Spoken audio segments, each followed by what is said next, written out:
দালাল চলে মানুষের হাতে, কার্ড চলে ডিজিটাল ডাটাবেজে। ডাটাবেজ থাকলে ঘুষের দরজা চিচিং বন্ধ হয়ে যায়। কার্ড যত বেশি, সুবিধাও তত সুনির্দিষ্ট, দুর্নীতির সুযোগও তত কম। মানুষের হাতে থাকলে ঘুষের রাস্তা, দুর্নীতির রাস্তা চিচিং ফাঁক হয়ে যায়। ভাই, বিকাশের মধ্যেখানে এর সাথে হাত দিয়ে টাকা বার করে নিতে পারবে না। কার্ডগুলো মানুষের উপকার করবে সেটা আপনি জানেন। উপকার করলে আপনার রাজনীতি থাকবে না, এটা বুঝেই আপনি আসলে এগুলোর পিছনে লাগছেন। আমাদের এই বাংলাদেশে সবচেয়ে বড় সমস্যাটার নাম হচ্ছে দুর্নীতি। এদেশে ত্রাণের টাকা থেকে শুরু করে জাকাতের টাকা পর্যন্ত হাফিস করে দেয় কিছু বদমাইশ। জনসেবা মানেই যেন কিছু দালাল আর সরকারি কর্মকর্তাদের দুর্নীতির মহোৎসব। এরা মৎসব বসিয়ে দেয়। ঠিক সে কারণেই আজকে বিভিন্ন ওয়েলফেয়ার প্রজেক্টের জন্য কার্ডের কথাটা আসছে। কার্ড নিয়ে অনেকেই কনসার্ন, অনেকে আশঙ্কা করছেন যে এটার জন্য কোনো ঝামেলা না হয়। আপনাদের কনসার্নটাকে আমি অনার করি। আজকে এইসব কার্ডের সুবিধা এবং অসুবিধা সবগুলো ব্যাপার নিয়ে আমরা কিছু কথা বলবো।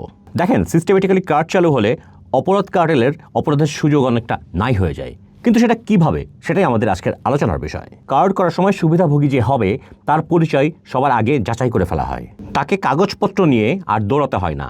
অ্যাটাচ করো, ফটোকপি করো, এইসব ঝামেলা কিন্তু তার আর থাকে না। ফলে দালালের সুযোগ একদম কমে আসে। দেখেন, দালালরা কাজ করে কিভাবে। গোপন তথ্য আর সিস্টেমের কিছু অসামঞ্জস্যতা থাকে, সেগুলো নিয়ে মূলত দালালরা দালালিগুলো করে। সেগুলোকে সামনে রেখেই তারা মানুষকে ব্ল্যাকমেল করে, টাকা আদায় করে। কিন্তু আপনি যখন একটা কার্ড চালু করবেন, কার্ড চালুর প্রসেসের কারণেই এই ধরনের অস্পষ্ট যে ব্যাপারগুলো সেগুলো ভেঙে যায়। কার্ড ছাড়া যখন ম্যানুয়ালি একজন সেবাগ্রাহী তার বিভিন্ন তথ্যগুলোকে টিউন করা হয়, তখন একজন দালালের পক্ষে সম্ভব সেই তথ্যগুলোকে উল্টোপাল্টা করে ফেলা। তার হাতে তখন অনেক কিছু থাকে। কিন্তু আপনি যদি কার্ড চালু করেন, আপনি যদি কার্ডের মাধ্যমে তাদেরকে সেবাটা দেন, তাহলে কিন্তু এই সুযোগটা অনেকটা কমে আসে। কীভাবে কমে আসে? কারণ কার্ড থাকা মানে তথ্যগুলো ডিজিটালি সংরক্ষিত থাকা, যার ফলে আজকে যদি কেউ দুর্নীতি করে, কালকে যদি আপনি ক্ষমতায় আসেন, আপনি চাইলেই কিন্তু ওই ডেটা ধরে আপনি সবার অটোবায়োগ্রাফি বার করে ফেলতে পারবেন। আজকে যে কার্ড নিয়ে কাজ করছে সে কিন্তু তার নিজের স্বার্থেই কনসার্ন থাকবে যেন কার্ড তৈরি করতে যেয়ে এই ডেটা এন্ট্রির কাজে যেন কোনো দুর্নীতি না থাকে, কোনো ঝামেলা যেন না থাকে। কারণ ভবিষ্যৎ সরকার তাকে খুব সহজে ধরতে পারবে।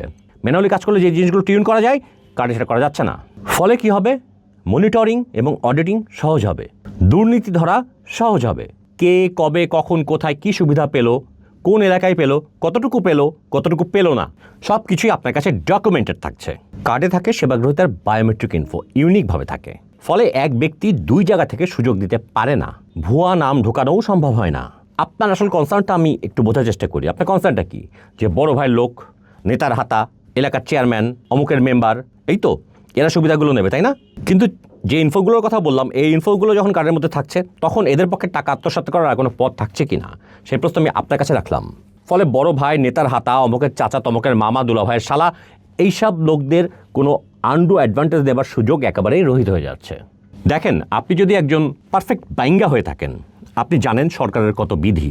আগে বলা হতো আকাশের যত তারা পুলিশের তত ধারা। ভাই, সেম কথাটা আমাদের আমলাতন্ত্রের ক্ষেত্রে প্রযোজ্য। আপনি একটা কাজে যাবেন, আপনাকে ভূগোল বুঝিয়ে দিবে। এই তলা থেকে ওই তলা, ওই ফ্লোর থেকে ওই ফ্লোর, এইটা না হলে ওইটা, সেটা না হলে এইটা, চলতেই থাকবে না? দেখেন, একটা সরকারি সেবা নিতে আপনাকে যদি মাসে একদিন করে সরকারি অফিসে যেতে হয়, তাহলে বছরে আপনার 48টা দিন নাই হয়ে যায়। সরকারি অফিসে যে 1 ঘন্টা আধা ঘন্টায় কোনো কাজ হয় না, এটা তো আপনি জানেন রে ভাই। আপনার বাড়িতে যদি কোনো দাদা বাবা থাকে রিটায়ার করছে যারা, দেখেন তো তারা সরকারি ব্যাংকে যেদিন পেনশনের টাকা তোলে সেদিন তাদের কতটা সময় নষ্ট হয়। আর এখন farmers card, family card, sports card, এত যে কার্ডগুলো রয়েছে, একটা ফ্যামিলিতে যদি একাধিক কার্ডের গ্রহীতা থাকে, তাহলে তাদের মাসে এবং বছরে ঠিক কতটুকু সময় নষ্ট হবে। এখন আপনাকে সিদ্ধান্ত নিতে হবে, আপনি কি সরকারি অফিসে যেয়ে সারাটা দিন কাটাবেন, নাকি এই কার্ডের মাধ্যমে আপনি আপনার ঘরে বসে, আপনার ঘরের দুয়ারে কোনো দোকানে যেয়ে বা কোনো একটা সেন্টারে যেয়ে আপনি আপনার সার্ভিসটাকে অ্যাচিভ করবেন। কোনটা আসলে আমাদের জন্য সুবিধা, কোনটা আমাদের টাইম সেভ করে, কোনটা টাইম কনজিউমিং, কোনটাতে কষ্ট কম হয়, কোনটাতে পরিশ্রম কম হয়, কোনটাতে হ্যারাসমেন্ট কম হয়, সেই সিদ্ধান্তটা আপনাকে নিতে হবে। দেখেন, বাংলাদেশে ওয়েলফেয়ার যে কাজগুলো, এগুলোর সবচেয়ে বড় সমস্যা হচ্ছে মধ্যস্বত্বভোগী বা মিডলম্যান। ট্রু ডাটা হচ্ছে আমাদের যে ওয়েলফেয়ার প্রজেক্টগুলো আছে, এগুলোর প্রায় 60% হচ্ছে জেনুইন সুবিধাভোগী, যারা এটা ডিজার্ভ করে।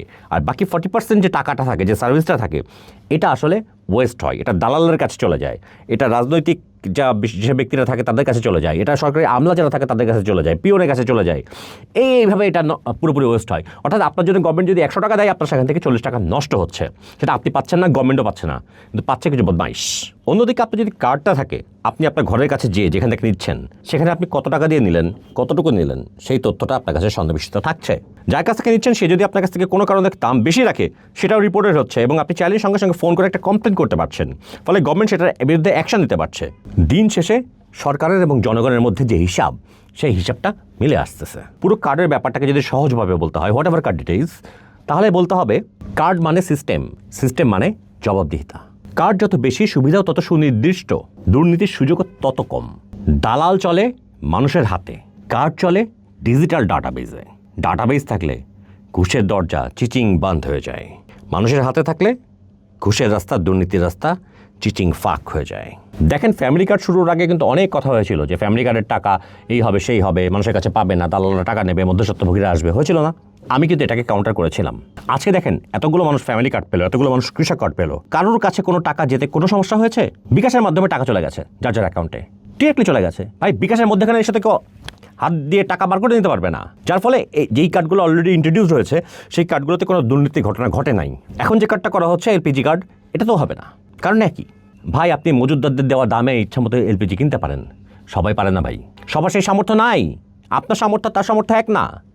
সরকার এখানে তার নিজস্ব কিছু এজেন্ট নিয়োগ করে দিবে, সরকার এখানে তার নিজস্ব কিছু দোকান ঠিক করে দিবে, এজেন্ট নিয়োগ করে দিবে দরকার হলে, সেখান থেকে যাদের দরকার তারা যে সিলিন্ডারটা নিয়ে আসবে, শেষ। একই প্রসেস, যেভাবে কৃষক কার্ড পাইছেন, যেভাবে ফ্যামিলি কার্ড পাইছেন, অল দ্য সেম প্রসেস। তো ওইগুলোতে সমস্যা হয় না। এখন আপনি আসছেন এই কার্ডের পিছনে লাগতে, এত কার্ড, এটা বলতে কী বোঝান আপনি? আপনি ভাই দরিদ্রতম একটা দেশ, নুন আনতে আপনার পান্তা ফোরাই, তা আপনার তো স্পেসিফিক পিপুলকে টার্গেট করে করে আপনাকে কার্ড দিতে হবে নাকি? কার্ড কথাটা শুনলেই আপনাদের চুলকানি উঠে যায়। শুনেন, আপনাদের যে ড্রিমল্যান্ড আমেরিকার, তাদের কার্ডের হিসাব কি আপনি জানেন? কী কী কার্ড তাদের আছে? মিনিমাম কয়েকটা নাম বলি, হ্যাঁ। খাদ্য কার্ড, স্বাস্থ্য কার্ড, বাসস্থান কার্ড, হেল্প কার্ড। এবার ইউকের কথা বলি, পেনশন কার্ড, বয়স্ক কার্ড, হেলথ কার্ড, প্রতিবন্ধী কার্ডও আছে তাদের। আপনাদের যে গোপন বন্ধু ইন্ডিয়ার কী কার্ড আছে জানেন? রেশন কার্ড, ক্যাশ কার্ড, চাষি কার্ড, অর্থ কার্ড, শ্রমিক কার্ড, এই সবগুলো কার্ড তারা ইন্ট্রোডিউস করছে অলরেডি। যেহেতু ইন্ডিয়া এবং আমাদের ফিনান্সিয়াল কন্ডিশন, আমাদের আমলাতন্ত্রের অবস্থা অনেকটা কাছাকাছি, যার ফলে তাদের সঙ্গে আমাদের অনেকগুলো মিলছে। আপনার দেশে আপনি সেটা ইমপ্লিমেন্ট করবেন, কীভাবে করবেন, কেন করবেন, সেটা আপনার সিদ্ধান্ত। দেখেন, কার্ড ব্যবস্থাপনার একটা বড় দিক হচ্ছে এটার মাধ্যমে রাষ্ট্রের সেবাগুলো জনগণের কাছে পৌঁছায় দেবার পাশাপাশি ক্ষমতার সঙ্গে জনতার একটা সম্পর্ক স্থাপন হয়, একটা সেতু পারাপার হয়, একটা মেলবন্ধন হয়। রাষ্ট্র ব্যবস্থাকে সুবিধা আদায়ের হাতিয়ার না তৈরি করে জুলাই পর যে আমরা গণক্ষমতার কথা বলি, তা নিশ্চিত করার একটা অন্যতম প্রক্রিয়া হচ্ছে এই কার্ড সিস্টেম। এই কার্ডের ফলে এখন জনগণের সঙ্গে রাষ্ট্রের একটা সরাসরি সম্পর্ক তৈরি হবে। ফলে যারা ক্যাডার ভিত্তিক রাজনীতি করছেন বা বিজেপি মডেলের একটা সংঘ পরিবার ভাবছেন নিজের রাষ্ট্রকে, তাদের রাজনীতি হুমকির মুখে পড়ে যাবে। ঠিক এই হুমকির কারণেই তারা আজে বাজে ট্রল করে চলেছেন। যেসব বিষয়গুলোতে কার্ড সম্ভব না বা দরকারও নাই, সেই বিষয়গুলোকেও তারা কার্ড বলে প্রচার করতেছেন। দিস ইজ দ্য ফাইজলামি। কারণ কার্ডের মাধ্যমে দুর্নীতি দূর করে জনগণের সঙ্গে ডিরেক্ট কানেক্ট হওয়া যে রাজনীতি, এই রাজনীতিটা সফল হলে অন্য অনেক দলের অপরাজনীতি মাঠে মারা যাবে, তারা ব্যর্থ হয়ে যাবে। তাই এই প্রকল্পকে শুধুমাত্র রাজনৈতিক বা বিএনপির নির্বাচনী অঙ্গীকার বলে দেখার কোনো চান্স নাই। এইসব কার্ডের অভিঘাত অনেক গভীরে। এই কার্ডগুলো ঠিকমতো বাস্তবায়ন করা গেলে জনগণের সঙ্গে রাষ্ট্রের যে কন্ট্রাক্ট, এই কন্ট্রাক্টটাই পাল্টা যাবে। আপনারা যে নতুন বাংলাদেশের কথা বলেন, নতুন বন্দোবস্তের কথা বলেন, সেটাই ঘটাবে এই দুর্নীতিমুক্ত কার্ড সিস্টেমটা। গণপ্রজাতন্ত্রের মানুষকে প্রজা থেকে নাগরিকে পরিণত করবে এই কার্ড। ব্যক্তি এবং তার পরিবারকে সুরক্ষা দেবার যে মৌলিক অঙ্গীকার রাষ্ট্র করে, এই কার্ড হচ্ছে সেই অঙ্গীকার পূরণের মাধ্যম। ক্ষমতার মালিক শুধু জনগণ নয়, জনগণ যেন রাষ্ট্রের সুবিধাগুলো পায়, অ্যাচিভ করতে পারে, সেটা নিশ্চিত করতেই দরকার এই কার্ড। আপনাদের বান্দাত্তা আমলের পুরনো সিস্টেম না, খাতায় বসে বসে লিখবেন সেই সিস্টেম আর দরকার নাই। ওগুলো দুর্নীতি রোধ করতে পারে নাই, ওগুলো মানুষের অধিকার নিশ্চিত করতে পারে নাই। পারছে ভাই? মুখে মুখে খুব বলবেন পৃথিবী এগিয়ে যাচ্ছে, আমরা পিছিয়ে আছি, এটা অনলাইন না কেন, সেটা অনলাইন না কেন, আর ডিজিটাল কার্ড হলে এখন আপনার গায়ে ফোসকা পড়তেছে। সব কিছু তো কার্ডে হতে হবে। এরা কার্ডের বিরুদ্ধে অপপ্রচার করে জনগণের মনে একটা ভয় ঢুকিয়ে দেওয়ার চেষ্টা করছে, এটাকে একটা হাস্যকর বস্তুতে পরিণত করার চেষ্টা করছে। কেন করছে? কারণ এই কার্ডগুলো ঠিকঠাক মতো চালু করতে পারলে তাদের রাজনীতি থাকবে না বাংলাদেশে। বিএনপিকে এই চ্যালেঞ্জটা নিতে পারতে হবে, যে কোনো মূল্যে এই কার্ডগুলোকে সফল করতে হবে। এই বিষয়ভিত্তিক যে আলাদা আলাদা কার্ডগুলো আছে, একদিন নিশ্চয়ই সুযোগ আসবে যে যখন এই কার্ডগুলোকে কম্বাইন করা যাবে, হয়তো একটা কার্ডের আন্ডারে আনা যাবে। বাট এখন আমাদের সেই সময়টা না, এখন আমাদেরকে কার্ডগুলোকে স্পেসিফিক করতে হবে। স্পেসিফিক না করলে পারা যাবে না। আমাদের সব কিছু যদি অনলাইন ভিত্তিক হয়, তখন আমরা সব কিছু করতে পারবো। সেদিকেই সরকারটা আগাচ্ছে। এই চ্যালেঞ্জটা আমরা নিয়েছি, আমরা নেব, এবং এই চ্যালেঞ্জে আমরা জিতবো ইনশাল্লাহ। যারা আজকে অপপ্রচার করছেন, জামাতের প্রোপাগান্ডার ফাঁদে পা দিচ্ছেন, তারা ভুল করছেন। ওরা আমাদের কানে এই সাউন্ডটা তৈরি করে দিয়েছে যে এত কার্ড কেন, এত কার্ড দিয়ে কী হবে? ভাই, কার্ড ছাড়া উপায় নাই। বি স্পেসিফিক, কনসেন্ট্রেশন বুঝেন, কোন একটা কাজে কনসেন্ট্রেট করতে হয়। আজকে গ্যাসে কনসেন্ট্রেট করা হচ্ছে, তার আগের দিন কৃষকে করা হয়েছে, তার আগে ফ্যামিলিতে করা হয়েছে, তার আগে স্পোর্টসে করা হয়েছে, সবগুলো হোক। আপনি যদি চান কমেন্ট হবে না, চলে হবে না। আর যদি আমাদের কার্ড ভালো না লাগে, ভোট দেবেন না আমাদের ভবিষ্যতে। অহেতুক অকারণে মানুষের মনে এই ভয়গুলো ছড়াবেন না। কার্ডগুলো মানুষের উপকার করবে সেটা আপনি জানেন, এবং উপকার করলে আপনার রাজনীতি থাকবে না, এটা বুঝেই আপনি আসলে এগুলোর পিছনে লাগছেন।